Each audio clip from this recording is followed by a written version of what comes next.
Hi verse, போன வீடியோவில் சுந்தருக்கு காஞ்சிபுரத்தில் இடது கண்ணு தெரிஞ்சதோடு பார்த்துருந்தோம். இதுக்கப்புறமேட்டு என்ன நடக்குதுன்னு இந்த வீடியோவில் பார்ப்போம். சுந்தர் காஞ்சிபுரத்தில் கொஞ்ச நாள் தங்கிட்டு திரு ஆமாத்தூருக்கு போறாரு. அங்கிருந்து திரு ஆரத்துறைக்கு போறாரு. அதுக்கப்புறம் அங்கிருந்து திரு வடுதுறைக்கு போறாரு. இதுக்கப்புறம் அங்கிருந்து திருத்துருத்திக்கு போறாரு. அங்க போய் அங்க இருக்கிற சிவன்கிட்ட தனக்கு உடம்பு சரியாகணும் அப்படின்னு வேண்டாரு. சிவனும் அவர்கிட்ட நம்பி இந்த கோயில்ல வடக்கு பக்கம் ஒரு தீர்த்தம் இருக்கு, அதுல போய் நீ குளிச்சுட்டு வா அப்படிங்கிறாரு. அங்க போய் குளிச்சுட்டு வந்த உடனே அவருக்கு இருக்கிற நோய் சரியாயிருச்சு.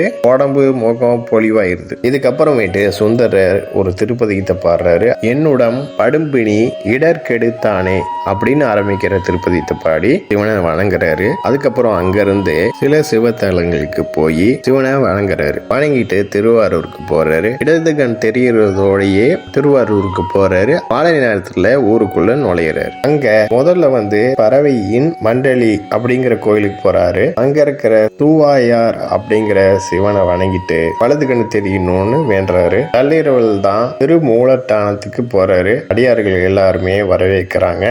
தியாகேஸ்வரர் பெருமான வணங்கி வலது கண்ணை தெரிய வைப்பா அப்படின்னு வேண்டுறாரு. எற்று கடிகையில் என் கண் கொண்டீர் நீரே வழிபட்டீர் மற்றே கண்தான் தாரா தொழிந்தால் வாழ்ந்து போதீரே அப்படின்னு பாடி சிவனை வணங்குறாரு. இந்த திருப்பதியத்துக்கு அர்த்தம் என்னன்னா, எனக்கு ஒரு கண்ணை கொடுத்துட்ட, இன்னொரு கண்ணையும் கொடுத்துருப்பா, இன்னொரு கண்ணு குடிக்கலைன்னா உனக்கு தான் பழி சேரும் அப்படின்னு சுந்தரர் இந்த திருப்பதியத்துல சொல்றாரு. இதை கேட்ட சிவனும் அவருக்கு வலது கண்ணு தெரிய வைக்கிறார். சுந்தரரும் ரெண்டு கண்ணால சிவனை வணங்கி சந்தோஷப்படுறாரு. இந்த கதையோட தொடர்ச்சியை நெக்ஸ்ட் வீடியோவில் பார்ப்போம். இந்த சேனலை சப்ஸ்கிரைப் பண்ணுங்க அண்ட் பெல் பட்டனையும் பிரஸ் பண்ணுங்க. லைக் பண்ணுங்க, ஷேர் பண்ணுங்க. தேங்க்யூ.